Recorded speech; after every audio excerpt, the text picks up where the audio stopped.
ब्रह्मा गुरुर्विष्णुः गुरुर्देवो महेश्वरः गुरुसाक्षात् परब्रह्म तस्मै श्री गुरवे नमः।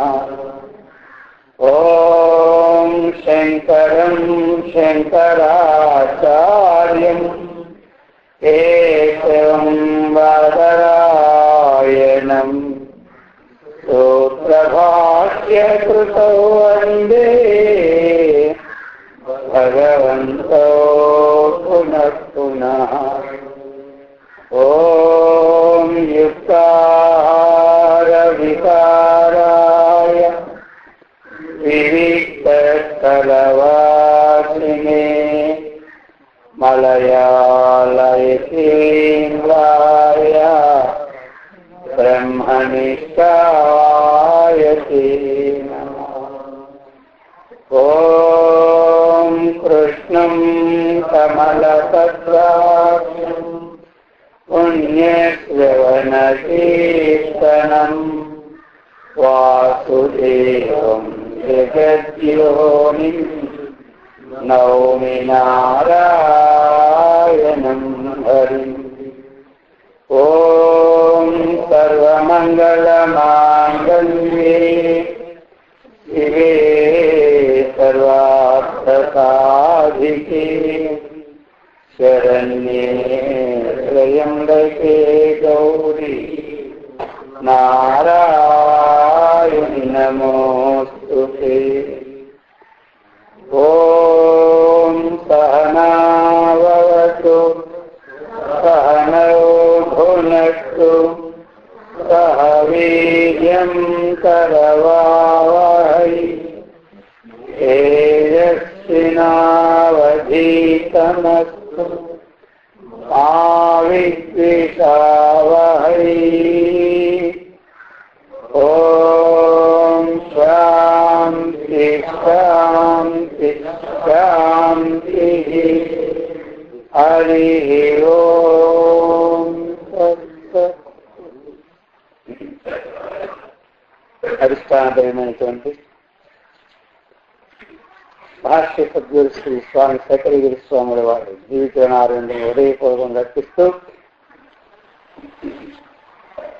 10 నిమిషాలు నామం చెప్పుకొని ప్రారంభిద్దాం. ఓం నమో భగవతే వాసుదేవాయ. ఓం నమో భగవతే వాసుదేవాయ. ఓం నమో భగవతే వాసుదేవాయ. ఓం నమో భగవతే వాసుదేవాయ. వాసుదేవాయ వైకుంఠాయ.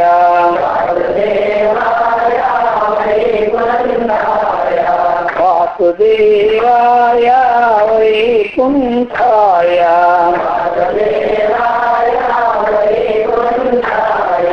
వైకుంఠాయ శ్రీనివాసాయ.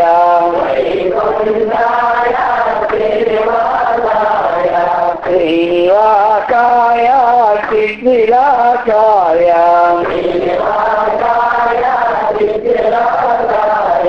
ఓం నమో భగవతే వాసుదేవాయ. ఓం నమో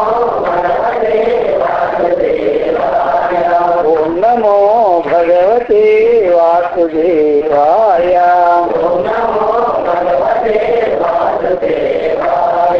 బాలకృష్ణ భగవానికి, సద్గురు మహారాజకి హర నమ పార్వతీ పతే హర హర మహాదేవ్. పవిత్రాత్మ స్వరూపులకు ప్రియాత్మ బంధువులారా, శాస్త్రములు అనంతం. అనంత శాస్త్రం బహువేదితవ్యం. అల్పస్య కాలః బహవస్య విఘ్నాః హంసో యదా క్షీరమివాపు మిశ్రం. శాస్త్రం చెబుతోంది. మనకి అనంత శాస్త్రం. శాస్త్రాలకు అనుకుందా? ఓ అనేక శాస్త్రాలు, 4 వేదాలు అయినా మనకి. వేదాలు తెలుసు కదా పేర్లు: ఋగ్వేదము, యజుర్వేదము, సామవేదము, అథర్వణ వేదం. 4 వేదాలు. ఒక వేదం చదవాలంటే 12 సంవత్సరాలు పడుతుంది. అర్థమైందా? 4 12లో 48 సగం గడిచిపోతుంది వేదంతోనే మన పని. ఇక మరి పురాణాలు ఎన్ని? 18 పురాణాలు, 18 పురాణాలు. అర్థమైందా? ఇక మళ్ళీ మనకి ఈ మధ్యలో భాగవతం ఒకటి, అందులో పురాణ చరిత్ర. భారతం ఒకటి ఉంది. అర్థమైంది? రామాయణం ఒకటి. ఇతిహాసాలు ఉన్నాయి. చూసినారా? ఇవి అలాగా ఒరిజినల్ ఉన్నవి. ఇక వాటికి రాసిన వ్యాఖ్యానాలు తోకలుగా ఉన్నాయి ఇప్పుడు. అర్థమైంది? ఒక్కొక్కరు ఒక్కొక్క శాస్త్రం రాసి పారేస్తూనే ఉన్నారు.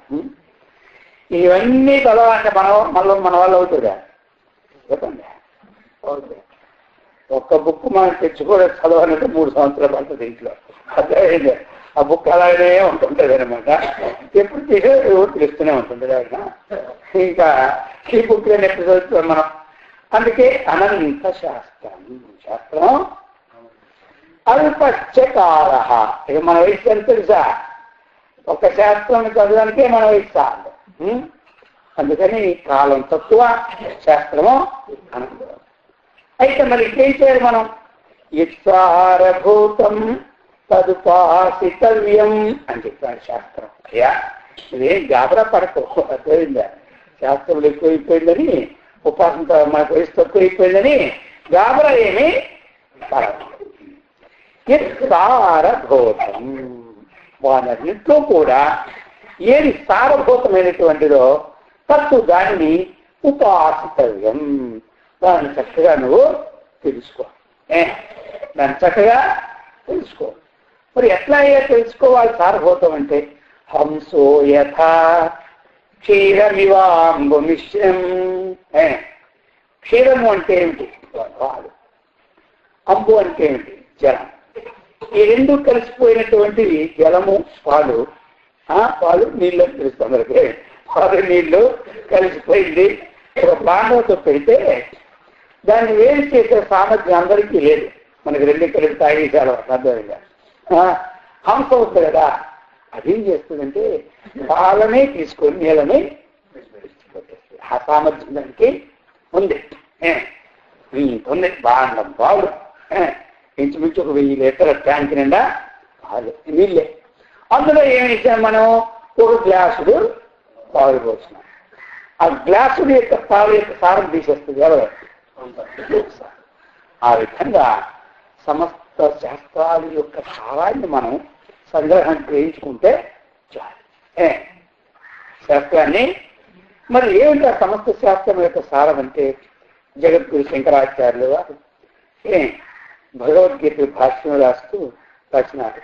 సమస్త వేదార్థ సార సంగ్రహం ఇదం శాస్త్రం అన్నారు. ఇదం శాస్త్రం.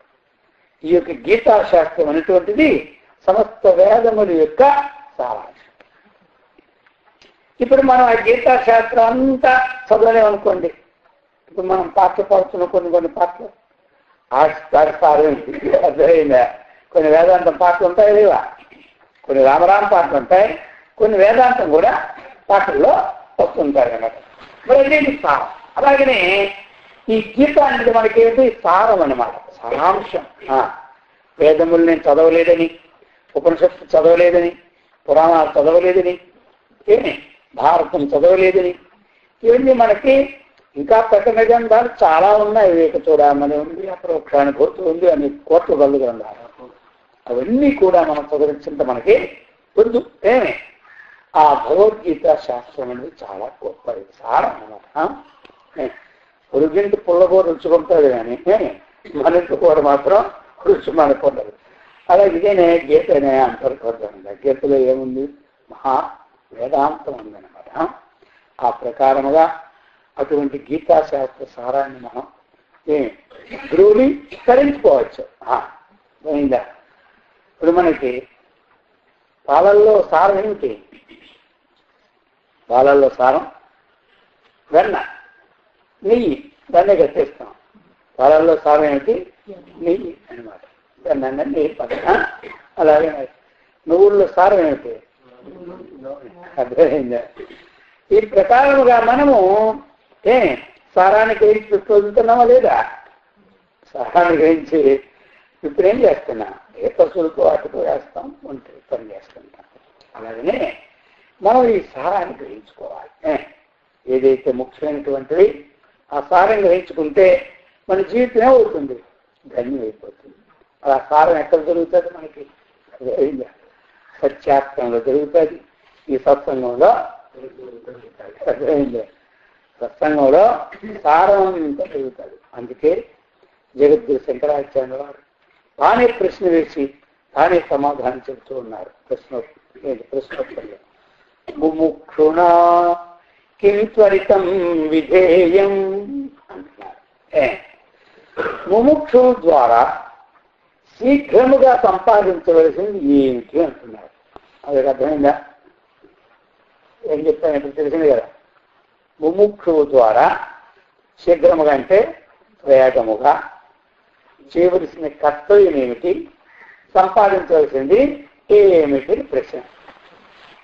ముముక్షు అంటే ఎవరు తెలుసా? అంత మనం చెప్పుకున్నామా? ముముక్షు అంటే ఎవరు? మోక్షము కోసం ఎవరు ప్రయత్నం చేస్తారో వారందరూ ముముక్షు. మీరు అనుకోవచ్చు మోక్షుడు అంటే వాళ్ళకి గడ్డాలు ఎంత పొడవు ఉంటాయేమో అని అనుకుంటారు. వారిపై గుండు తీసుకుంటారేమో. కాదు. ముఖ్యమైన వారెవరు? మోక్షం కోసం ప్రయత్నించేసే వారందరూ ముఖ్యం. మనకి ఎన్ని పురుషార్థాలు ఉన్నాయి? 4. 1, 2, 3, 4 మోక్షం. ఆ 4వ దాని కోసం ప్రయత్నం చేసిన వాడిని ఏమంటారు? ముముక్ష అంటారు. ధనం కోసం ప్రయత్నం చేసిన వాడిని అర్ధార్థి అంటారు. అర్థమైందా? కోరికల కోసం ప్రయత్నం చేసిన వాడిని కామార్థి అంటారు. అది ధర్మం కోసం ప్రయత్నం చేసిన వాడు ధర్మార్థి అంటారు. ఆ మోక్షం కోసం ప్రయత్నించిన వాడు మోక్షార్థి అంటే ముముక్షు. ఇప్పుడు మోక్షులు అందరూ ఎక్కడ ఉంటారు చెప్పండి మీరు? ఎక్కడ ఉంటారు? ఎవరు మోక్షంగా ప్రయత్నించే వారందరూ మోక్షులు. గృహస్థాశ్రమంలో ఉన్నవారు ప్రయత్నించేస్తూ ఏమైనాడు? మోక్షుడు అయిపోయినాడు. అలాగే వానప్రస్థులు ప్రయత్నం చేస్తూ వారేమైనాడు? మోక్షుడు అయిపోయినాడు.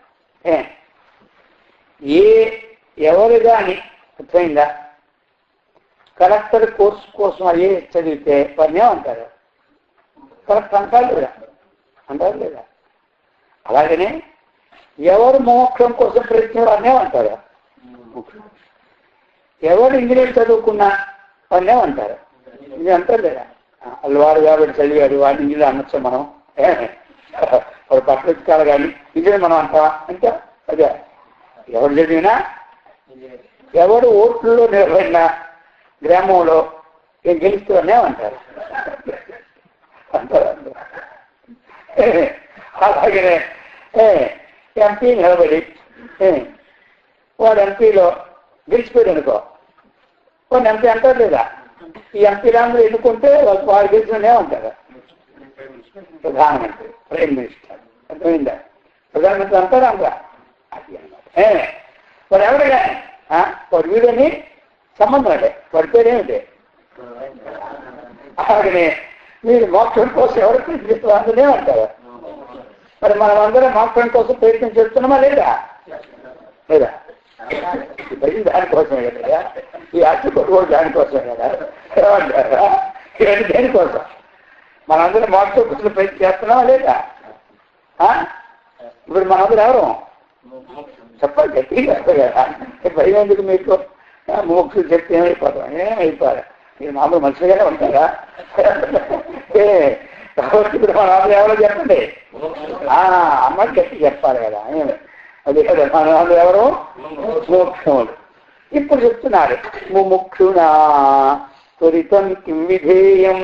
శాస్త్రం చెబుతుంది ముముక్షువు ద్వారా. మోక్షం అంటే తెలిసిపోయింది అందరికీ. రేపు ఎవరైనా మోక్షం ఎవరంటే వారు మా ఊళ్ళో ఉండరండి, ఏ రాష్ట్రంలో ఉంటారో, ఏ బదిలీలో ఉంటారో, వాళ్ళ ఎంత గేటాలు ఉంటాయో, ఎంత మేసాలు ఉంటే మాకే తెలుస్తుంది అంటారా? గేటాలు మేసాలు పెట్టుకుంటే మోక్షం అవుతారా?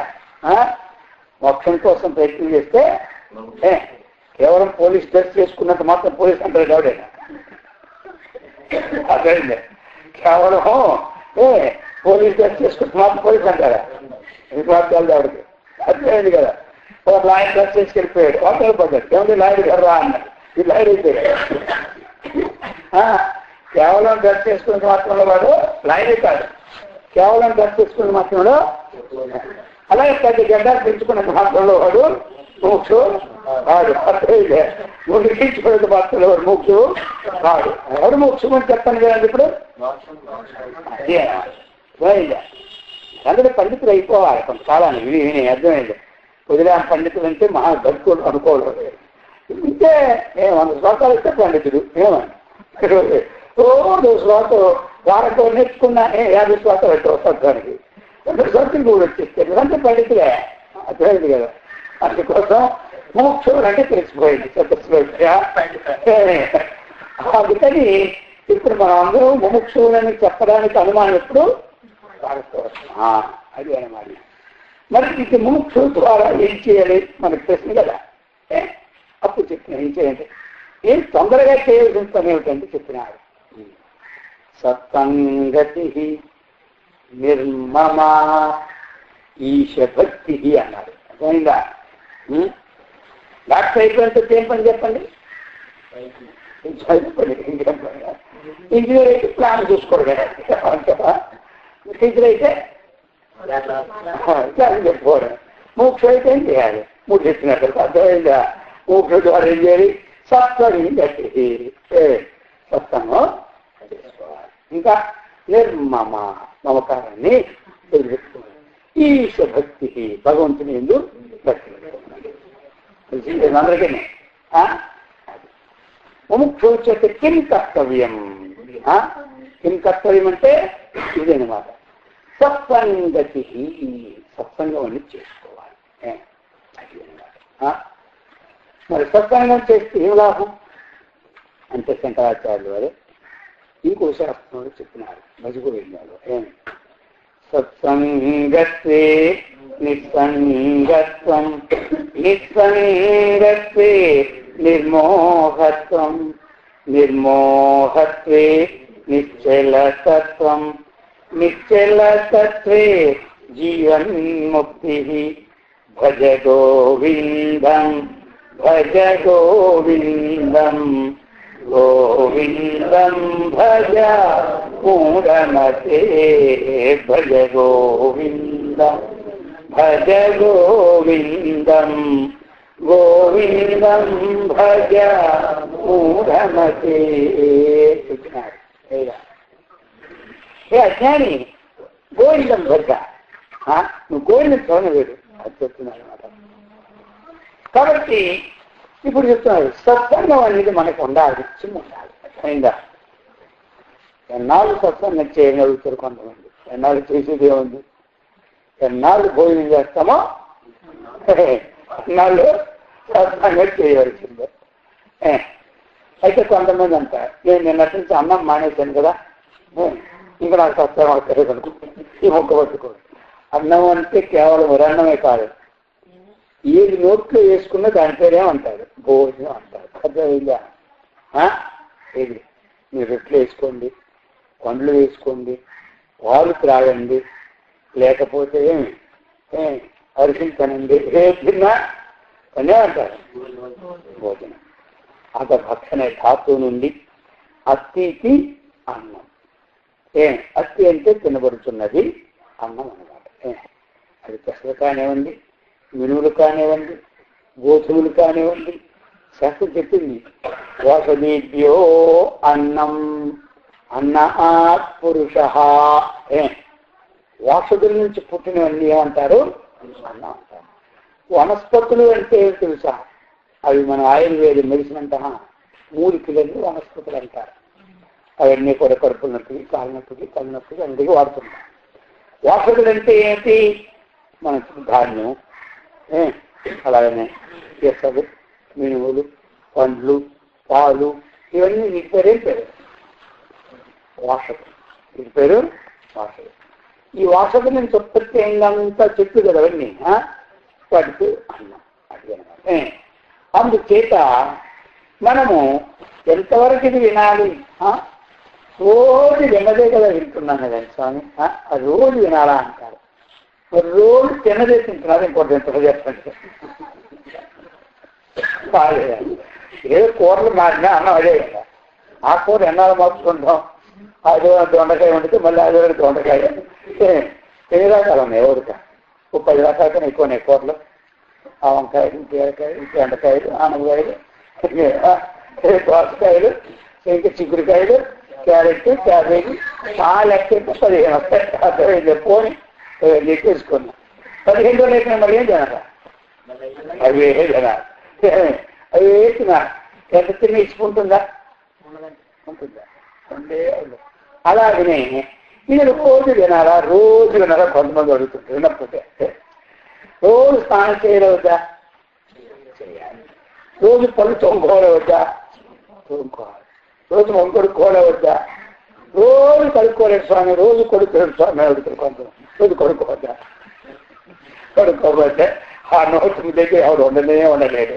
అర్థమైందా? ఈ బట్టలు నెలొకటి మానేయండి. దోమలు కూడా దీని దగ్గర ఈ పంపు. అర్థమైంది. వాటి కూడా తెలిసిపోద్ది అనమాట. అందుచేత మనము రోజు వినాలి. రోజు వినాలి. వింటే దేనికి బలం? తింటే దేనికి బలం? వింటే ఒంటికి బలం, వింటే మనస్సుకి బలం. వింటే మనస్సుకి బలం, తింటే ఒంటికి బలం. ఈ రెండు ఉండవలసిందే. మనస్సు బలం లేకపోయినా ఏమి లాభాలు. కోటీశ్వరుడు, మహాకోటుడు నేనే ఎలా ఉన్నా అంటే అవి ఏం చెప్పమంటారు నా కదా. తినడానికి అంత ఉంది, ఉండడానికి ఎంత ఇల్లు ఉంది, పడుకోవడానికి అన్ని పక్కలు ఉన్నాయి. ఏంటంటే ఏమి నా మనస్సు ఏమి బాగుంది అంటారు. అది అర్థమైందే.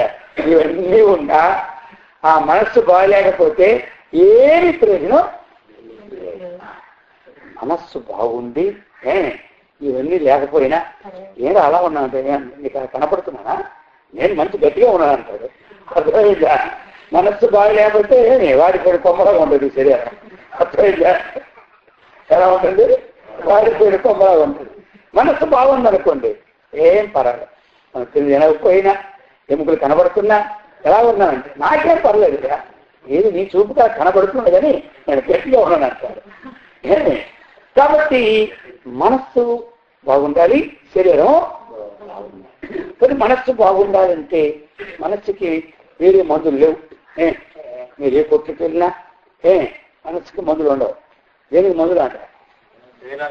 ఏదో మనసు పిచ్చెక్కిపోతే అదేదో మందులు అంటారు మెంటల్ హాస్పిటల్. కానీ అందరూ పిచ్చెక్కిపోతారా? పోసుకోడు.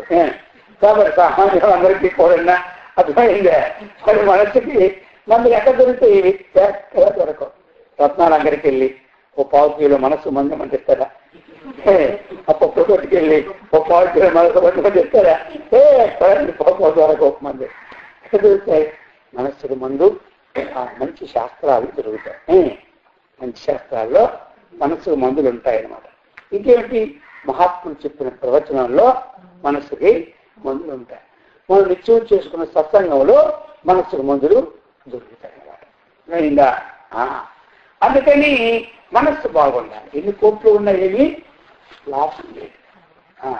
మనం అనుకుంటాం ధనం ఉంటే హాయిగా ఉంటాం. అది నిద్రే పట్టదు. మనం ఒకళ్ళు తలుపు గడిగిపోయినా మనకు పర్వాలేదు. ఆ వచ్చిన వాడు ఆ కిలో బియ్యం ఉంటే పట్టుకోదు అంటే వాడు మనకేం చేయడు. అర్థమైంది. వాడు మర్చిపోయినాడా పంప మునిగిపోయింది. ఆ రాత్రి లేచి గుండు గడుపుకొని పోయి వెళ్ళి ఆ తలుపు గడేసుకొని అయ్యి పొరపాటు దేవుడు ఆ రేపటి తలుపేసుకుంటాను. ఈ రోజు నన్ను రక్షించుగా రేపు తప్పగా గుర్తు పెట్టుకోవడానికి వెళ్ళిపోడా నిజంగా గోయిందా చెప్పకుండా అనుకున్నాను. మనం అనుకుంటాం వాడికి ఏం పోయింది. వాడు ముందున్నా వాడి ముందు బాడీ గార్డ్ ఉండాలి, వెనకోడు ఉండాలి, పక్కోడు ఉండాలి, ఈ పక్క ఉండాలి, వాడి బుల్లెట్ కారు ఉండాలి, లేకపోతే బాంబు వేస్తే తప్పని పోయి వాడికి బాంబు వేసినోడు లేడు, వెనక మనిషి లేడు, అది పని చూసినోడు లేడు మనకి. అర్థమైందా? అందుకని ఇక మనం గొప్ప వాడు గొప్ప. అర్థమైంది కదా? గొప్ప అంటే మనమే గొప్ప. మనం ఎక్కడిక్కడ పడుకున్నా మనకి హాయిగా ఇక్కడ పడుకునే పడుతుందా? ఎక్కడ పడుకోలేదంటే పడుతుంది ఏసీ రూమ్లో పడదు, ఇక్కడేం పడతారు. వాడు పనిచేసేది మిషన్ అన్నట్టుగా వాడు పెట్టుకుని బాడీ గార్డ్స్ వాడు వాడికి భయం మళ్ళీ అర్ధరాత్రి బయటికి రావాలి, వాడు ఇంటికి చెప్తాడు పబ్బు. అర్థమైందా? అందుకని ఆ భయం పోవాలి అంటే మనసు దృఢంగా ఉండాలి అంటే ఏముండాలి? దాంతో పట్టుకోవాలి. కొంతమంది అంటే ఊరకా స్వాముడికి పని లేదు చెప్తూ మీకు పని లేదా? సినిమాలో మీకేం పని లేదా? వాళ్ళకి అదే పని రోజు, మీకు అదే పని రోజు పోతారా మీరు? ఎప్పుడో పోవాలి సంవత్సరం ఇంకో శివరాత్రిలాగా అంటున్నారు. అర్థమైందా? రోజు వినాలి, రోజు వినాలి. ఆ రోజు ఈ మనస్సు చూడండి. మీరు ఏం చేస్తారు? పాత్రలన్నీ రాత్రి వంట చేస్తారు లేదా? చేస్తారు. మరి ఆ పాత్రలు రోజు తోమాలా? వంట చేస్తారు సరేసి మళ్ళీ అవి వంట పెట్టండి రోజు. రోజు తెల్లారి ఏం పని చెప్పండి? పాత్రలు తోముతూనే ఉంటారు లేదా? రాత్రి పాత్రలన్నీ తవ్వుతూ ఉంటున్నారు. ఆ తోమితేనే ఆ పాత్ర వాళ్ళకి కనబడుతుంది. ఈ పాత్ర రోజు తోమితేనే చూడడానికి ముచ్చటగా ఉంటుంది. 4 రోజులు తోమలేదు అనుకో ఈ పగల వ్యక్తి రాజు దెయ్యం వచ్చింది అనుకుంటారు. అర్థమైందా? అందుకని ఇది శుభ్రంగా దువ్వుకొని చక్కగా చూస్తుంటే ముచ్చటగా ఉంటుంటారు. అదే పాత్రలు కూడా రోజు తోముతుంటే చూడగానే గ్లాస్ చెప్పుతూ ఉంటాయి. కోసం తోవడం మానిస్తే ఆ గ్లాసులో నీళ్లు కూడా ఈ పాత్రలే కనబడుతుంటాయి. అందులో ఫిల్టర్ తెచ్చి మంచినీళ్ళు పోసినా ఈ పాత్రలో ఉన్న మాలిన్యం లేదా? దీనివల్ల నీళ్ళు చక్కగా ఇచ్చేయటం అంటారు. చూసారు? నీళ్ళు మంచివే కానీ ఏది మంచిది కాదు. అర్థమైందా? అలాగే ఈ పాత్ర తోముకోవాలి. ఏ పాత్ర? మనస్సు అనే పాత్ర రోజు తోముకోవాలి. వాటికంటే సబ్బులు ఉన్నాయి. రకరకాల సబ్బులే రకరకాలు ఉంది, ఇంకా రెగ్యున ఉంది, సంతోడు ఉంది, గోల్డ్ మైసూర్ శాండ్లు ఉన్నాయి, అన్నీ ఉన్నాయి. అది సబ్బులు. వీటికి ఏం పని పౌడర్లు ఉన్నాయి. మరి దీనికి ఏం సబ్బులు ఉంటాయి? ఇవేనమ్మా. ఈ పాత్రతో కలిగిన ఒక సబ్బు. అర్థమైందా? జపం ఒక సబ్బు, ధ్యానం ఒక సబ్బు, సేవ ఒక సబ్బు, సత్సంగం ఒక పెద్ద సబ్బు. అర్థమైందా? అందుకని ఈ సబ్బుల్లో చాలా ఉన్నాయి లేదా? ఒక సబ్బు 50 రూపాయలు, ఒక సబ్బు 5 రూపాయలు. దాని పవర్ దీని పవర్ లేదు. అలాగనే ఇవి మనం వాడుకోవాలి అని చెప్పినారనమాట. మనం రోజు ఈ పని చేస్తూనే ఉండాలి. అది రోజు ఇదే పనివే వస్తుందే. రోజు ఈ పని మీరు చేసుకోండి చక్కగా. 23 గంటల వరకు రాత్రి పగలు పనులు చేసుకోండి. 1 గంట ప్రతిరోజు భగవానుడికి సమర్పించుకోండి. ఈ గంటే మళ్ళీ జన్మలో మీకు అష్టైశ్వర్యాన్ని కలిగించేది, మానవ జన్మని ఇచ్చేది. ఏమైందా? మిమ్మల్ని మళ్ళీ కూడా ఆధ్యాత్మిక మార్గంలో తిప్పేది. మోక్షం కలిగినంత వరకు కూడా ఈ గంట మీ వెంట వస్తుంది. అర్థమైందా? మోక్షం కలిగినంత వరకు ఈ గంట మీ వెంట వస్తుంది అన్నమాట. మొత్తం 23 గంటలు ఉన్నాయి కదా మనం చేసిందే. ఈ జన్మలోనే ఇక్కడే ఉండిపోతాయి. మనం ధరించిన భూములు కానీ, ఇల్లు కానీ, శరీరం కానీ అందులో ఎక్కడ ఉండిపోతారు. అయితే మనకేమిటి? ఏం మొదలుకుంటా ఉన్నారు. ఆ స్వామి ఈ స్వామి వచ్చినారు, ఈయన వదలడం లేదు. ఇప్పుడు రోజు ఇక్కడే ఉంటారు. కనబడిపోతే ఏమనుకుంటారు అనుకుని కొంతమంది వస్తుంటారు. అర్థమైందా? అదే మన వెంట వచ్చేది అంటారు. మన వెంట వచ్చేది మన చిక్కుని చేసి నీకు అంటే మన వెంట వచ్చేది. ఆనందంగా అనిపించే 23 గంటలు కూడా ఇప్పుడు కలిసిపోతాడు. మన వెంట రాదు. దాని సంగతి మనకి. అందుకని అందరూ కూడా ఇన్ని పనులు ఉన్నా ప్రతిరోజు అర్ధగంట అయినా కూర్చొని చక్కగా వినండి, చెయ్యండి. చేతులారంగా శివుని పూజింపడేది, నోరు నవ్వంగా అరికి ఎత్తి నుడుగుటేది, దై సత్యంబు లోనుగా దళపడేది, కలుగు నేటికి తల్లుగా కలుపు చేతు అయింది కదా. ఇవన్నీ కూడా మనకి చక్కనైనటువంటి వేదాంతాన్ని కలుగు చేస్తాయి. అందుచేత సత్సంగత్తే నిస్సంగత్వం, సత్సంగం ఉండాలి. అర్థమైందా? ఈ సత్సంగం, సత్ అంటే ఏమిటి? సత్ అంటే ఉన్నది. సత్ అంటే ఏమిటి? ఉన్నది. అసత్ అంటే మనం తెలుసుకోవాలి కదా. దీని మీద మనం రీసెర్చ్ చేయబోతున్నాం. ఆ వస్తువు ముందు తెలుసుకుంటే అది మనకు అర్థం అవుతుంది. ఉన్నది. ఇప్పుడు చూడండి, ఈ గడియారం ఉన్నది. ఇది ఎన్నాళ్ళు ఉంటుంది? 100 ఉంటుంది. కాకపోతే 50 ఏళ్ళు ఉంటుంది అనుకున్నాం. తర్వాత ఇది అలాగే కదా. ఈ ఖర్జూరం పడుకోండి, ఇది ఎన్నాళ్ళు ఉంటుంది?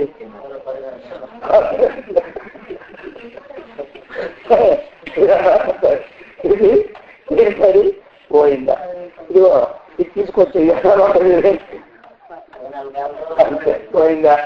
అది దానికి ఉన్నదని పేరే, దానికి ఉన్నదని పేరే. అలా ఉంటుందా? మనం సత్తు అంటే అలా కాదు. ఒక నెల, ఒక సంవత్సరం, ఒక 100 సంవత్సరాలు ఉండేది కాదు. సత్తు అంటే ఎల్లప్పుడూ ఉంటుంది.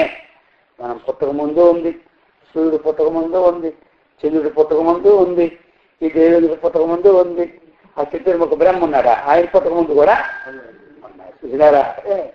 అది అనమాట.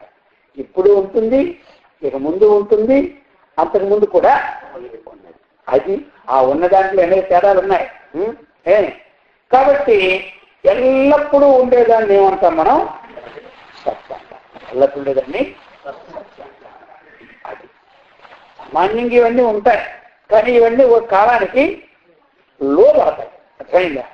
అది కాలాతీతమైనటువంటిది. అది అందుకు గ్యారంటీ వస్తువునే మనం తీసుకుంటాం, కానీ గ్యారంటీ వస్తువు తీసుకుంటాం. మనం కొద్ది దగ్గరికి వెళ్ళాం, ఒక వస్తువు 100 అన్నాడు, ఒక వస్తువుకి 50 అన్నాడు.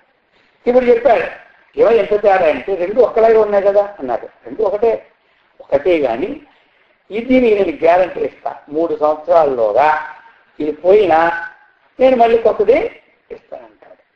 50 రూపాయలు వచ్చి రేపు పోయిన ఇవ్వని అంటాడు. ఇప్పుడు సమస్యలు కాటాడు. 50 రూపాయలు పట్టుకెళ్ళి పోతే రేపు నా గతి ఏమవుతుంది? కాబట్టి ఇప్పుడు ఏం కొంటాడు వాడు చెప్పండి? 4 రోజులు అయినా 100 రూపాయలు కొనుక్కుంటాడు. ఎందుకు కొనుక్కుంటాడు? గ్యారంటీ అనమాట. అలాగనే భగవంతుడు అన్నటువంటి వాడు, అర్థమైందా? సత్తు అనేది గ్యారంటీ. సత్తు అనేది గ్యారంటీ. ఆ సత్తుకు సంబంధమైన చేసే పనులన్నిటికీ గ్యారంటీ కార్డు ఇస్తాడు ఎవరు? అర్థమైందా? ఆ సత్తుకు సంబంధించిన పనులన్నిటికీ గ్యారంటీ కార్డు ఇస్తాడు. ఈ అసత్తుకు సంబంధించిన పనులకి గ్యారంటీ కార్డు ఇవ్వడు. ఇప్పుడు గ్యారంటీ కార్డు మన దగ్గర ఉండాలా?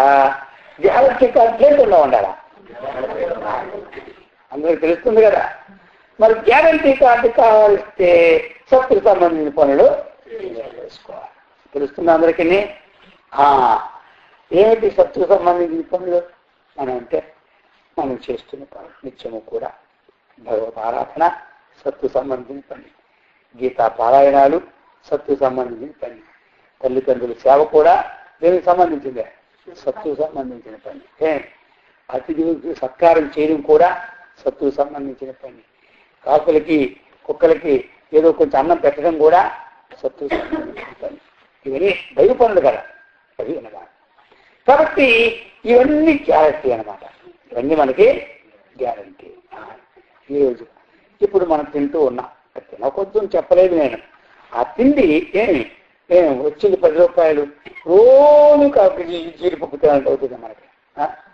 అప్పు చేసి పప్పు కూడి తింటుంటే వచ్చిందని సర్దుకోకపోతే అది గ్యారంటీయా? గ్యారంటీయా? తినాలి. ఏదో శరీరం నిలబడాలి. 4 డబ్బులు వచ్చినాయి, 4 కూరలు వండుకుంటాం, లేనప్పుడు ఒక కూర తింటాం. లేదు కదా. ఈవేళ ఏదో ఒక దగ్గరికి వెళ్ళాం భోజనానికి, వాళ్ళు ఎన్ని కూరలు పెడతారు? 4 పెడతారు పెట్టరా? వాళ్ళు మన ఇంటికాడ 4 వండాలంటే అవుతారా? ఎలా సర్దుకుంటున్నాం? ఏమైనా 4 తింటున్నాము, ఇది ఒకటి తింటున్నాం. అలాగే మన ఇంట్లో కూడా ఉన్నప్పుడు 2 తినాలి, లేనప్పుడు హాయిగా. అంతేగాని మనకు వచ్చే డబ్బు 100 రూపాయలు రోజుకి, మరి ఖర్చు పెట్టి 500 అయితే ఎక్కడి నుంచి వస్తుంది చెప్పండి. 500 సత్తుగా అసత్తుకంటే అసత్తు కోసం చేసి పని. 50 రూపాయలు ఖర్చు పెడతారు, 100 రూపాయలు పోయిందా ఇది పని చేస్తారు. అలా కాకుండా మనకి వచ్చిన దాంతో ఎంతవరకు శరీరం ఉండాలో అంతవరకు మనం చూసుకోవాలి. ఈ శరీరం కోసం చేసే పని ఎంతైనా సరే ఇది అసత్తి కింద. అయితే అసత్తని శరీరాన్ని పూర్తిగా విడిచిపెడితే శరీరం ద్వారా సత్తు పనులు చేయాలి. తెలుస్తుంది అందరికీ. శరీరం దాని పేరు అసత్వం. శరీరం ఏమిటి? అసత్తు అంటే ఒకప్పుడు ఉండి ఒకప్పుడు లేని. అయితే అలాగని చెప్పేది లేదు కానీ శరీరం వదిలిపెట్టి అనుకోండి, తిండి పెట్టుకుంటా, ఓ జ్వరం వస్తే మాత్రం వేయకుండా వదిలిపెట్టి అనుకోండి, అప్పుడేమైపోతుంది. దీని ద్వారాగా సత్తు పనులు చేయాలి మనం. మన భజన సత్తు పనే, భజన సత్తు సంబంధించి, ధ్యానము సత్తు సంబంధించింది, జపము సత్తు సంబంధించిందే, యోగము సత్తు సంబంధించిందే, దానము సత్తు సంబంధించిందే. మరి ఇవన్నీ దేని ద్వారా చేయాలి? ఇప్పుడు మనం శరీరం చేయాలి కదా. కాబట్టి శరీరం అసత్తైనా శరీరం అసత్తైనా శరీర పోషణ దీనికి చేస్తూ ఉంటుంది. 24 గంటలు దీన్ని మేత పెట్టామనుకో, మనం చెప్పిన మాట అది చెప్పిన వారు మనం వినాలి. ఫుల్గా తిన్నాము, నిద్ర వచ్చేస్తుంది. ఇప్పుడు ఎవరు మాట వినాలి? ఉంది అంటే ఉంటుందా? అలా పడిపోతుంది. అది ఉండదన్నమాట. అందుకోసం మనం ఏం చేయాలి? దాని మాట మనం చెప్పినట్టు అది ఉన్నట్టు చేసుకోవాలి. అప్పుడు మనం చెప్పినట్టు మన శరీరం చూసుకోకపోతే ఇతరులు చెప్పే మంచిగా తింటారా? చాలా నీకు చెప్పినాను, నువ్వు ఇతరులు చెప్పలే కానీ నీ శరీరమే నువ్వు ఉంచుకోలేవు, నాకేం చెబుతూ పో అంటారు. అర్థమైందా? అందుకోసం మనము ఈ ప్రకారంగా అసత్తు అంటే శాస్త్రం చెబుతుందన్నమాట. ఏమిటి సత్తు అంటే ఉన్నదాన్ని ఏమంటారు? సత్తు అంటారు. ఎల్లప్పుడూ ఉన్నదాన్ని ఏమంటారు? సత్తు అంటారు. ఒకప్పుడు లేని దాన్ని అసత్తు. ఆ అసత్తునే అనిత్యము ఇంకో పదం. వేదాంతం చెప్తున్నాను నిన్నంతా కథలో, అందుకు ఈరోజు కొంచెం వేదాంతం వినారా? అర్థమైందే. కాబట్టి అసత్తుని ఏమంటారు? అనిత్యము అంటారు. ఏమంటారు? సత్తుని ఏమంటారు? నిత్యమన్నా సత్తు అన్నా ఒక్కటే. తెలిసింది అందరికీ. నిత్యము ఇచ్చుకొల్టు సత్తు, అనిత్యం ఇచ్చుకొల్టు అసత్తు. తెలిసిందా? కాబట్టి అసత్తు అనిత్యమే అంటాడు కొంతమంది. శరీరం అంతా అనిత్యం అంటాడు. ఒకరెవరేమంటాడు? అనిత్యాన్ని శరీరాన్ని, అంత సొమ్ము నా శరీరాన్ని. ఇంకేమనిత్యం? అర్థమైందే. పైకి చెప్పడేమో అనిత్యం నా శరీరం, అంత సొమ్ము నా శరీరాన్ని. అలాగే ఉండకూడదు. అర్థమైందా? అందుకని మనము ఏది నిత్యము ఏది అనిత్యమని తెలుసుకోవాలి. ఏం చేయాలి? ఇక్కడ నిత్య వస్తువుని ఏమంటారు చెప్పండి? సత్తు. సత్తు అనేది ఏమిటి? ఆత్మ. సత్తు అనేది ఏమిటి? ఆత్మ అన్న, చైతన్యం అన్న, సత్తు అన్న ఒక్కటే. మెయిన్గా దేవుడన్నా అతడే. దేవుడనండి, సత్తు అనండి, చైతన్యం అనండి, ఆత్మ అనండి, ఇవన్నీ కూడా ఒకటే రెండా? ఒక్కటే. అది తెలుసుకోవాలి మనం. ఇక్కడ వెళ్ళి తెలుసుకున్నాం అనుకో, నీకు ఎక్కడికి వెళ్ళినా సరే బ్రహ్మ ధైర్యం ఎవరో పని అని చెప్పినా నీకేం భయం ఉండదు అనమాట.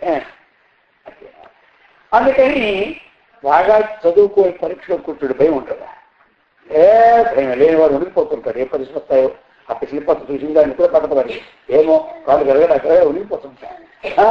ఆ ప్రకారంగా మన యొక్క సంపాదించుకున్నాం అనుకోండి, ఇది ఎక్కడికి వెళ్ళినా మీకేం తిరిగిలే అవలేరుగా అందుకుంటారు అవన్నీ. అందుకని ఇప్పుడు మనకి సత్తు అంటే ఆత్మ. ఆత్మ అనేది ఉంటుంది. ఎప్పుడు ఉంటుంది? ఎల్లప్పుడూ మనం పుట్టక ముందు ఉన్నది, ఇప్పుడు ఉన్నది, మనం పోయిన తర్వాత కూడా ఉంటుంది. ఆత్మ కోసం ఏ పని చేస్తామో అదంతా గ్యారంటీ కాకపోతే తెలుస్తారు. సరేనా? ఇచ్చించుకున్నాడు ఆయన. అయితే ఈ జన్మలో చేసినటువంటి ఆత్మకు సంబంధించిన పని మళ్ళీ మోక్షము కలిగినంత వరకు మన వెంట వస్తాడు. ఇది చూసుకోవాలి, అందరికీ హామీ అనమాట. అందుకే నమ్మే భక్త సమస్య, నా భక్తులు ఎప్పుడు చెడిపోడు, అది అనమాట. భగవంతుని నమ్మక చెడిపోతాను కానీ నమ్మి చెడిపోయేంత వరకు పుట్టలేదు, ఇక మీద పుట్టకూడు, అది అనమాట. అయిందా? అందుచేత మనము ఇది ఆత్మ, ఇది అనాత్మ. అనాత్మ అంటే శరీరము. ఈ శరీరాన్ని ఆశ్రయించుకొని ఈ ప్రపంచంలో వస్తువులన్నీ ఉన్నాయి. ఇల్లు దేనికోసం? దాచుకోవడం. అర్థమైందా? భోజనం దేనికోసం? శరీరం కోసమే. ప్లేట్లు దేనికోసం? శరీరం కోసమే. రిజులు దేనికోసం? శరీరం కోసమే. సినిమాలు దేనికోసం? శరీరం కోసమే. అర్థమైందా? మొత్తం అన్ని దేనికోసం చెప్పండి, అంతే. ఆ శరీరం కోసమే. ఇప్పుడు మనము శరీరం నిత్యం అనుకున్నామా, అనిత్యం అనుకున్నామా? మరి శరీరానికి సంబంధించిన వస్తువులన్నీ ఏమిటి? చూసింది అందరికీ. శరీరానికి సంబంధించిన వస్తువులన్నీ తనవి కావు. తనవి కాని వస్తువులు ఎందు తనకి మమకారం ఉంటుందా, మమకారం లేకుండా ఉంటుందా? తనది కాని వస్తువునందు దానికి ప్రేమ ఉంటుందా? తనది కాని తెలిసిపోయింది లేదు ఐచారంలో. ఇప్పుడు ఇదే తనది కాకపోతే దీనికి సంబంధించి మరి తనవే. ఏది ప్రేమ అంత ఉండదు. అయినా సరే ఉండడానికి ఇల్లు ఉండదు కాబట్టి లేదు ఉంటానంటే. ఈ విషయాలు లేని వాడికి అక్కడిదిగా అంత రాడింది అనుకో, అబ్బో అడిపోయిందో రాడిపోయిస్తాడు. అంటే ఈ విషయం రాడిపోతుంది అనుకోడు. ఏదో ఇది కొంతమంది కార్లు పెయింట్ ఎలాగ ఉంటుంది తెలుసా, బ్రహ్మాండం చేస్తారు. చూడండి, కలిసి వచ్చాడు ఒక ఆయన దొరబాబు నాతో కారు కలిగి తీసుకొచ్చాడు. ఆ కారుకు రిక్షా వాడి సందు ఉంది, వాడు చూడకుండా రిక్షా డక్కు లాగాడు. ఈ కారు తీసి ఒక గీత పడిగాడు. ఆఫ్ అయిపోయినాడు ఆయన. ఆ గీత కాపడానికి 18,000 తీసుకున్నాడు కంప్యూటర్లో వాడు కారు. ఇప్పుడు వీళ్ళు అది నాదనుకోడు కాబట్టి ఏమైందండి గొప్ప వచ్చింది. అలాగనే ముందు శరీరమే మంద కాదనుకుంటే శరీరకు ఆశించిన కార్యం మమకారం ఉంటుందా? ఓన్లీ ఏదో పడుతుంది అనుకుంటాడు. అందుకని ఈ విచారణ చేసుకోవాలి. ఏది ఆత్మ, ఏది అనాత్మ. అనాత్మ వస్తువు యొక్క విచారణ చేస్తే ఈ ఆత్మ యొక్క విచారణ ఎందుకు చేసుకుంటే ఇది మహాపుణ్యం అనమాట. దీనివల్ల ఏమవుతాడు? నేను ఎప్పుడు చెప్పాను కదా, వేదాంతం అనేది మనకు అర్థం కాలేదనుకోండి, 1,00,000 రూపాయలు పుణ్యం వచ్చినట్టు తెలిసింది అందరికీ. ఇప్పుడు ఇది మనకి అర్థం కాకపోతే, నేను చెప్పిన విషయాలు 1 గంట మీకు అర్థం కాకపోతే 1,00,000 రూపాయల పుణ్యం మీకు వచ్చినట్టు అనమాట. అర్థమైతే కోట్ల రూపాయలు పుణ్యం. ఇప్పుడు ఏదైనా హోమం చేస్తాం అనుకోండి, అదేమైనా అర్థం అవుతుందా? చెప్పండి. పూజ చేస్తుంది అర్థం అవుతుందా? పెట్టండి పెట్టడం ఏమంటే అంతే కదా అర్థం. అయితే మరి అది అర్థమా? అర్థం. దానివల్ల పుణ్యం వస్తుంది, దేవుడు అనుకూలం వస్తుంది, నమ్మకం ఉందా లేదా? అలాగనే ఈ వేదాంతం కూడా అర్థం కాకపోతే అర్థం ఎప్పుడో అది తెలుసుకోవాలి అందరూ. మహాపుణ్యం అన్నమాట. మరి అర్థం అయిపోయిందా? కోట్లు పుణ్యం వచ్చినట్టు కోట్లు వస్తాయి. అందుకని ఈ సత్సంగము అంటే, సత్ అంటే ఆత్మ. ఆత్మతో మనం ఇప్పుడు ఏం చేయాలి? సంఘం చేయాలి. ఏం చేయాలి? సంఘం అంటే తెలుసు కదా, సంఘం అంటే కలయిక. సంఘం అంటే కలయిక. ఒక నది ప్రవాహం సముద్రంలో కలిసిన దగ్గర దాని పేరేం పేరు? కలయిక. దానితో సంఘం అంటారు. మనకు సంఘం వెళ్ళామా అంటారు. సంఘం అంటే ఈ నదుల్ని ఆ సముద్రంలో కలిస్తే, అలాగే గంగా, యమున, సరస్వతి 3 నదులు కలిస్తే ఉంటాయి త్రివేణి సంఘం. త్రివేణి, వేణి అంటే పాయ, వేణి అంటే ఓ పాయ. అవతల నుంచి గంగా వస్తుంది, ఈ యమున వస్తే మధ్యలో సరస్వతి. త్రివేణి సంఘం. సంఘం అని తెలిసింది కదా. సత్సంగము. సత్ అంటే పరమాత్మ. పరమాత్మతో మనం కలిగినే.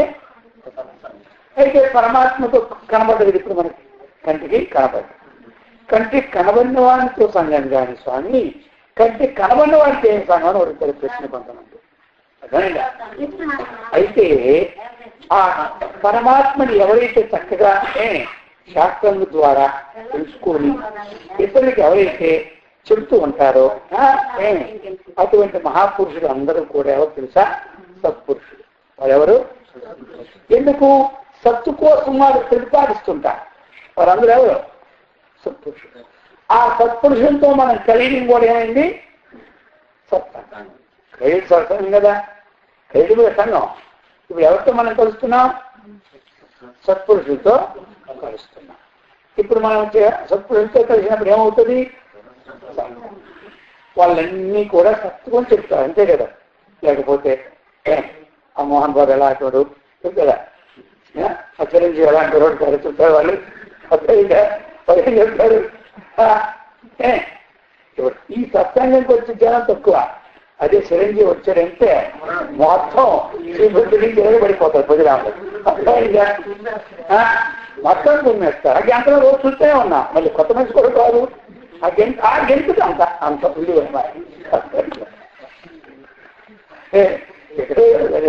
కూడా.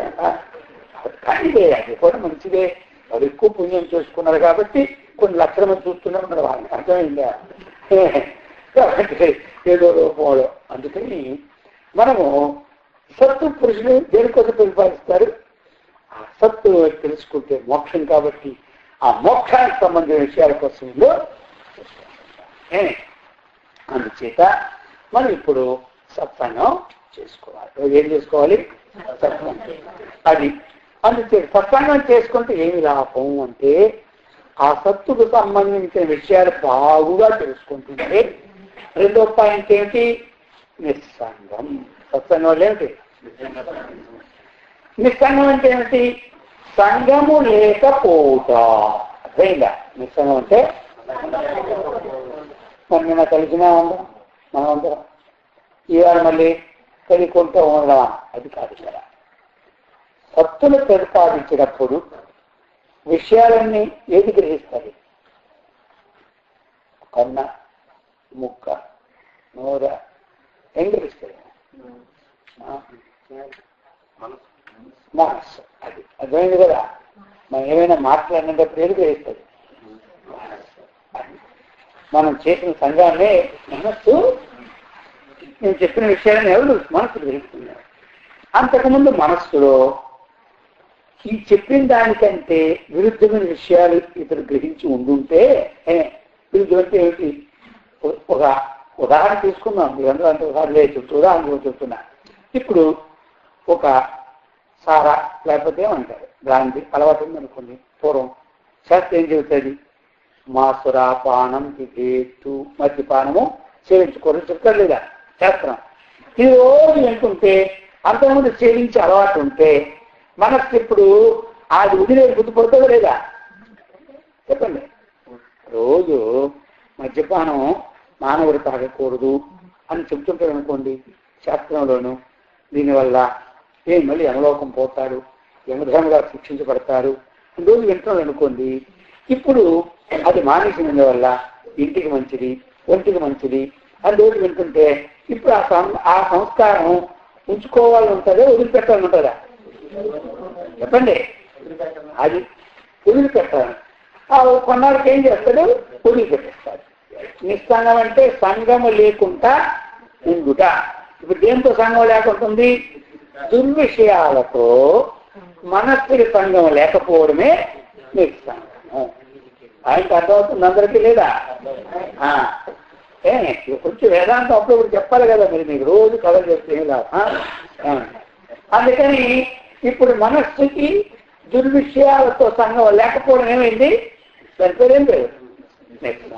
అర్థమైందా? సత్సంగత్వే సత్సంగం తెలుసుకున్నారు. నిస్సంగం అంటే ఇప్పుడు మీకు అర్థమైపోయింది. అందుకని రోజు వినాలి. ఇంట్లో రోజు మాట్లాడుతుంటే ఈ చూసిపోయి వాడు కూడా ఒకరోజు ఆ మాట స్వీకరించి మానేస్తానులే రోజు అరుస్తున్నాను. ఈ అరుగు బాగా కదలేక వదిలేస్తున్నాను సార్. అర్థం లేదా? అంటుంటే ఎవరికి చిరాకు వస్తుంది అనమాట. ఈ సెకండ్ అప్పుడు అనుకుంటారు ఏదో వదిలేస్తాను, అది రోజు నాకు తీసుకుంటాను. అందుకని రోజు వింటుంటే కొంతకాలానికి ఇవన్నీ మంచిగా అలవాటు చేసుకోవడము ఏమి కష్టం, చెడుని అలవాటు చేసుకోవడం అయిందా. అంతదే వదల చెడు వదులుతుందా? ఇప్పుడు అది వదలాలి. ఎలా తెలుసా? కాపులు ఎక్కినప్పుడు ఆ గ్రేజర్తో కలిసిన ఒక నల్ల ఉంటుంది, అది అంటుకోదు దేనికి భర్తకి. భర్త తిరగాలి కానీ చచ్చినా అది వదలదు. దానికి ఉత్తికి ఉత్తికి ఉత్తికి ఉత్తికి మంచి భర్త కాబట్టి వదలలేకపోతాడు. ఇది ఉతికి ఉతికి ఉతికి ఉతికి సమస్త ఉతికి దొరికే వదులుతాయి.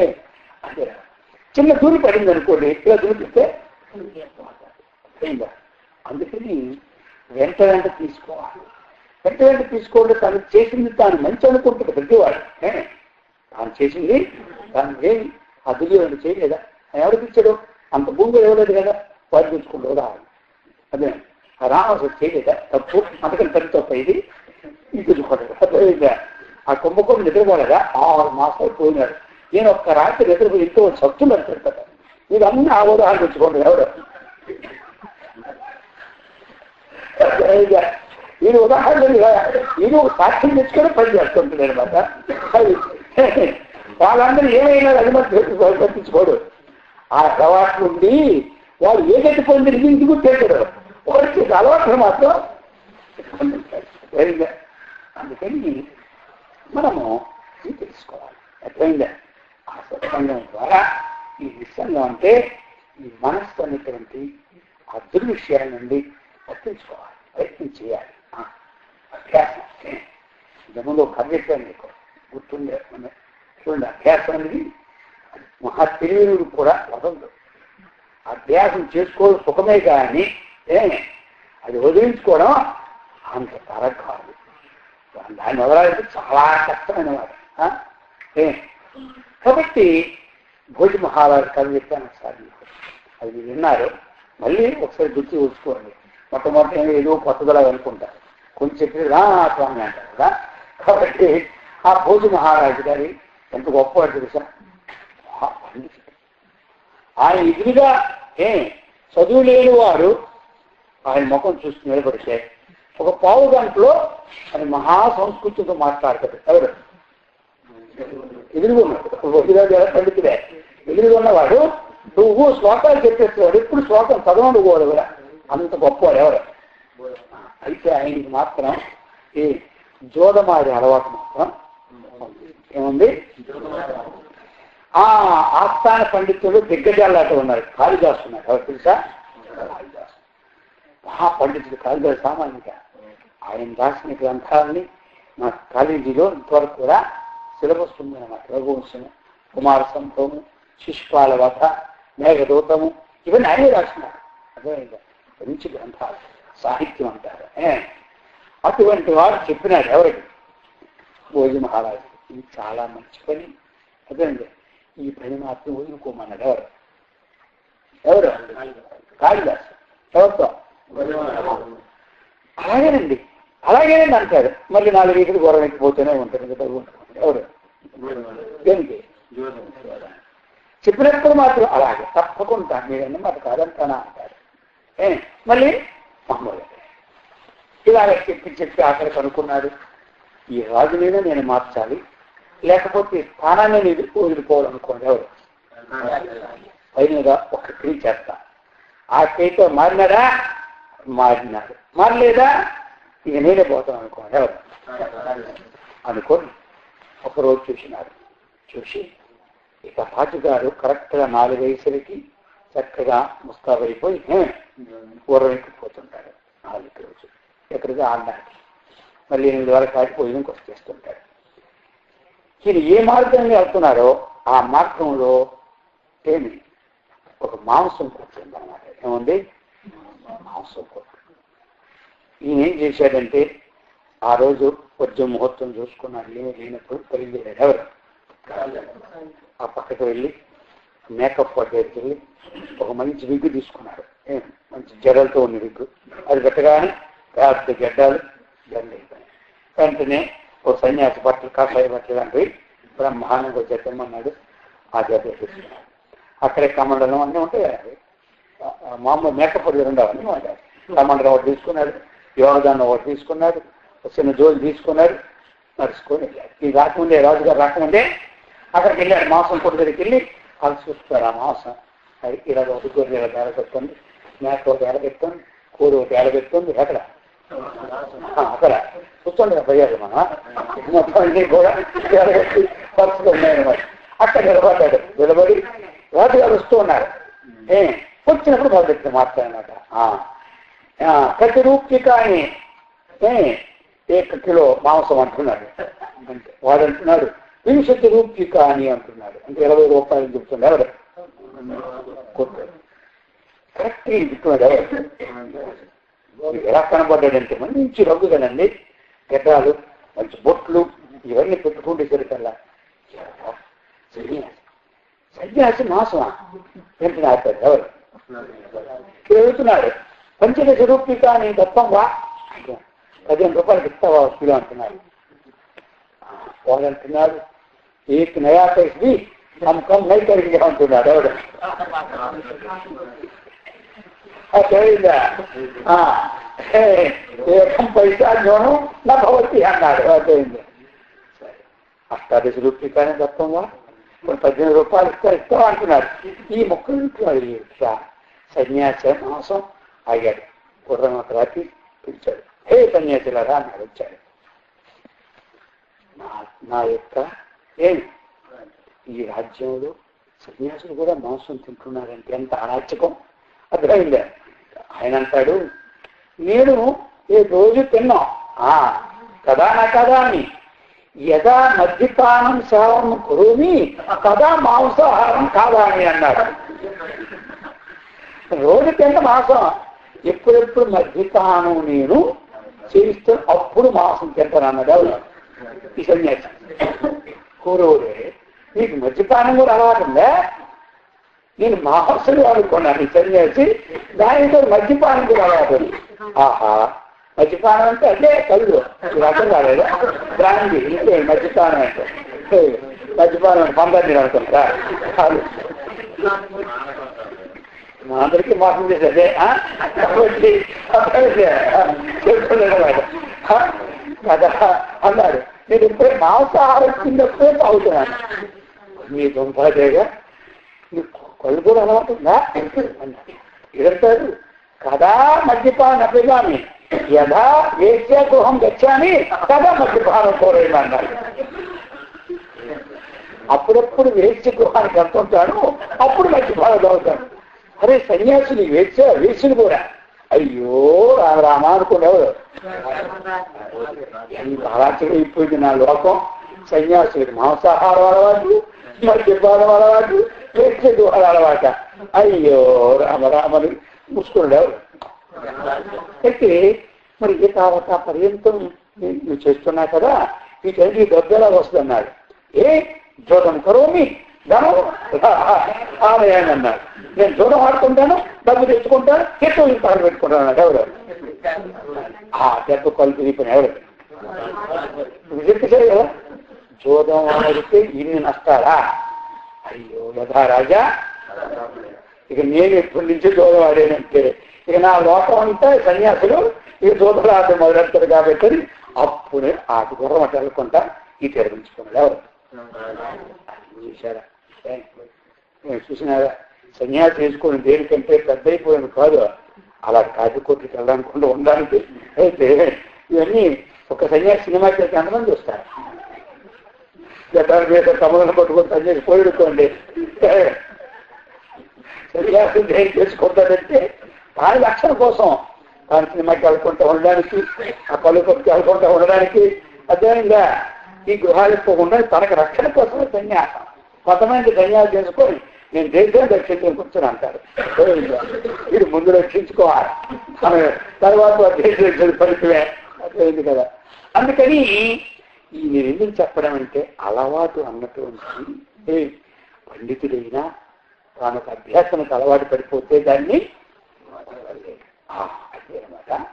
ఆ ప్రకారంగా అది అలవాట్లన్నీ పోవాలంటే దీర్ఘకాలం మనము ఈ సత్సంగాన్ని చేయాలి. ఇంతకుముందు మీకు చెప్పాను ఒక ఉదాహరణ, అలవాటు రాత్రి ఒక ఉదాహరణ చెప్పిన, ఇంకోటి కూడా చెప్పే ఉన్నా. ఎలా అంటే ఒకడు లేక ఒకరికి సంతానం కలిగింది. అర్థమైందా? కొంచెం గుర్తొచ్చిందా? లేక కలిగింది. కలిగినప్పుడు వాడికి ఆ యొక్క సంతానం పుట్టిన వెంటనే నర్సులు పిలిచినారు. పిలిచి అర్థమైందా సేవ చేయడానికి. సేవ చేస్తూ ఉంటుంటే సగం సేవ చేసి నర్సు దొడ్లో చేయి కడుగుతూ ఉంది. అక్కడంటేనే లోనకు రాదు. నిజమని వెళ్ళారు. నీకు బుద్ధి ఉందా లేదా? కుర్రోడు పూర్తి పని చేయకూడదు. అర్ధగంట దొడ్లో ఏం చేస్తున్నామంటే నా తండ్రి గారు నాకు 10 గ్రాముల ఉంగరం ఇచ్చినారు.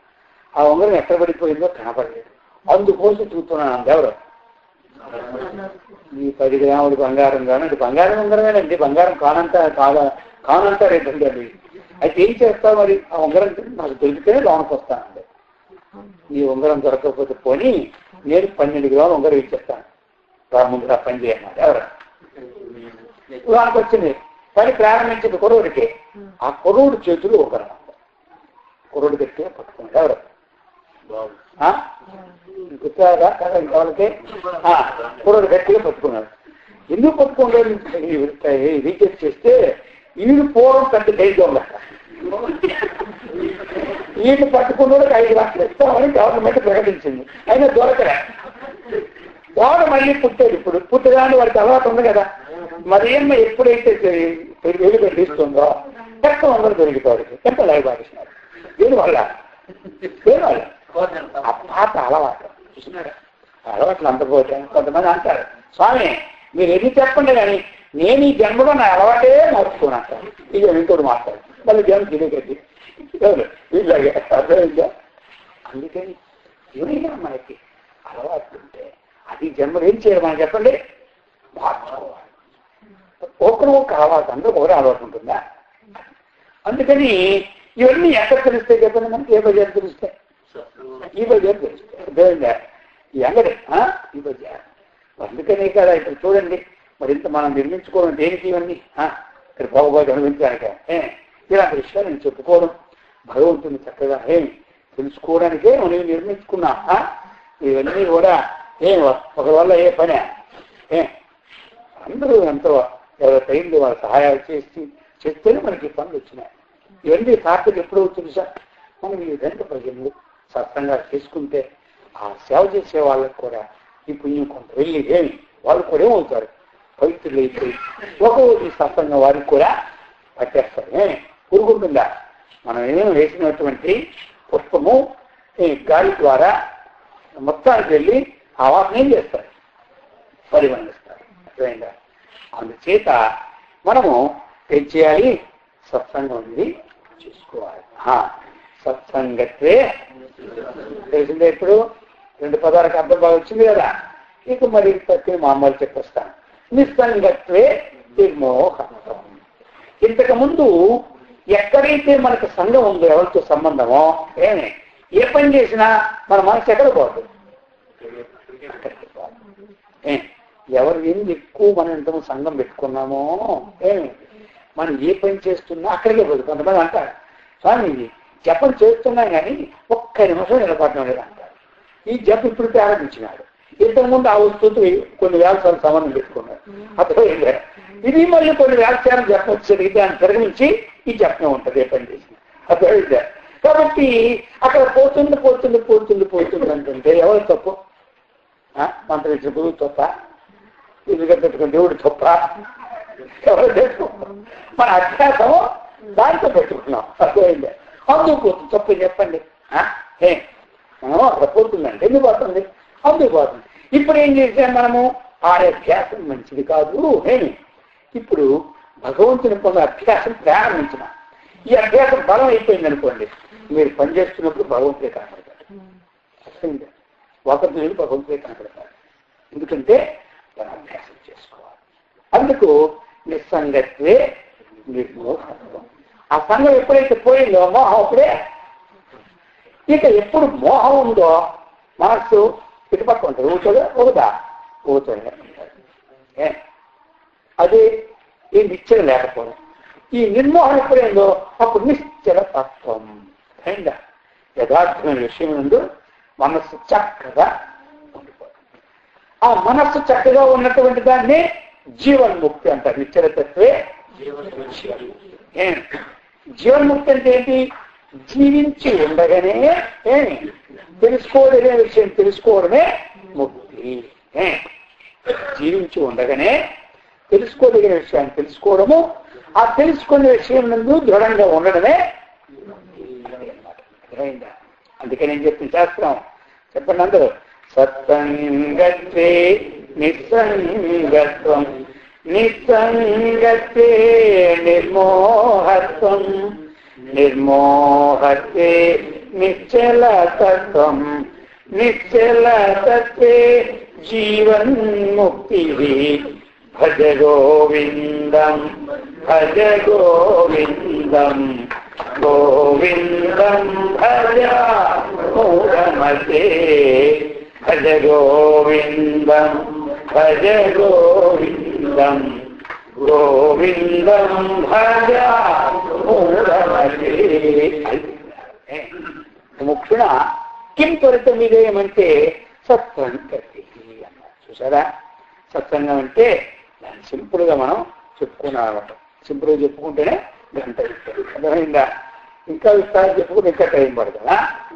కాబట్టి ఈ విధంగా మళ్ళీ మనం అదే కూడా విషయాన్ని ప్రస్తావన జరుగుతుంది. కాబట్టి అందరూ కూడా ఈ విధంగా ఈ సత్సంగాన్ని చక్కగా విని చక్కగా భజన చేసుకుంటూ అందరూ సత్యనిష్ఠులై భగవద్భక్తులే ఆయుర ఐశ్వర్య సంపన్నులే అందరూ బ్రహ్మాండంతో విరాజున్నట్లు ఆ గురుదేవులు శ్రీకృష్ణ పరమాత్మ మనందరికిచ్చి సదా రక్షించుగాక. ఓం సహనావతు సహనౌ భునక్తు సహ వీర్యం కరవావహై తేజస్వినావధీతమస్తు మా విద్విషావహై. ఓం శాంతి శాంతి. హరి ఓం. రేపు పూర్ణిమ ఏమిటి? మరి పూర్ణిమ చక్కగా పడింది. దానితో మనకి పునర్వసు నక్షత్రం కూడా రేపు వచ్చింది. అందుకని పునర్వసు పుష్యమి ఈ రెండు నక్షత్రాలతో సంబంధం ఉండేది పుష్యమాసం అన్నమాట. పూర్ణిమ నాడు పుష్యమి వస్తే పుష్యమాసం, అందుకే రాత్రి పుష్యమి కూడా వస్తుంది. ఎల్లుండి తెల్లవారికి పుష్యమి ఉంటుంది అన్నమాట. అందుకని రేపు పూర్ణిమ. మరి పూర్ణిమ నాడు గురు పూజ. అర్థమైంది కదా? రోజు పూజ చేస్తాం, విశేషమైన మరి గురు పూజ కార్యక్రమం ఉంటుంది. తర్వాత ఇంకా బ్రహ్మచారి కూడా వచ్చారు కాబట్టి రేపు హోమం కూడా మనం విశేషంగా జరుగుతుంది ఇక్కడ. అర్థమైందా? హోమానికి కట్టెలు మనకు ఉన్నాయి కదా, 2 కట్టెలు.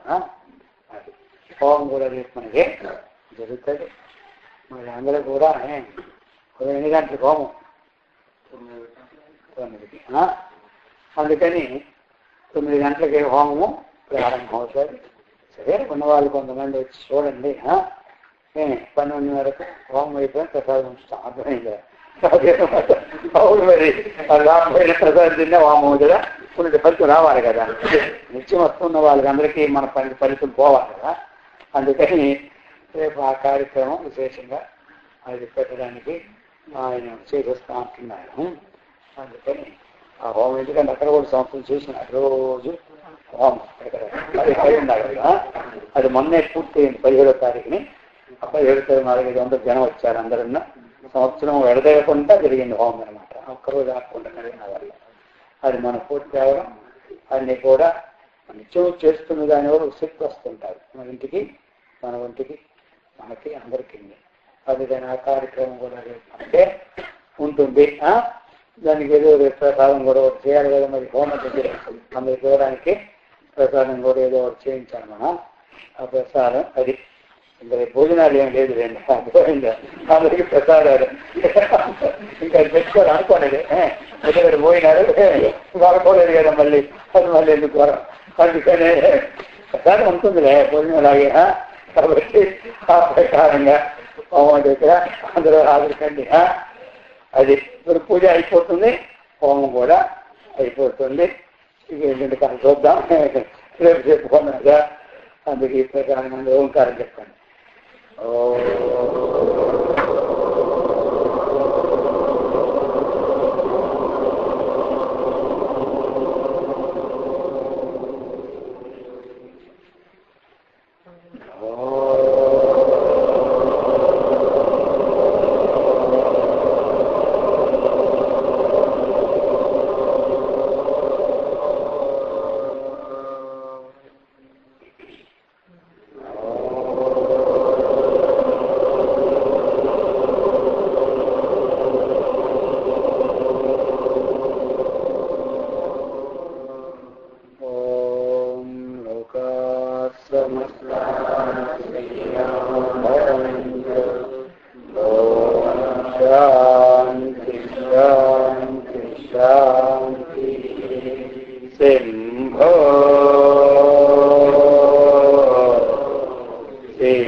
దైవమతము ప్రతిష్ఠితమగునుగాక,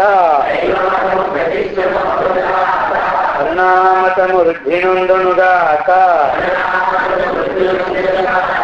శాంతిమతము స్థాపితమగునుగాక, సత్యమతము స్థిర ప్రతిష్టనుండునుగాక, ధర్మమతము ఉద్ధరింపబడునుగాక, ఋషిమతము వర్ధిల్లునుగాక, స్వాతంత్ర్యమతము జయించునుగాక, జ్ఞానమతము వ్యాపకమగునుగాక, సామతము ప్రచారమగునుగాక. ఓం తత్సత్. ఓం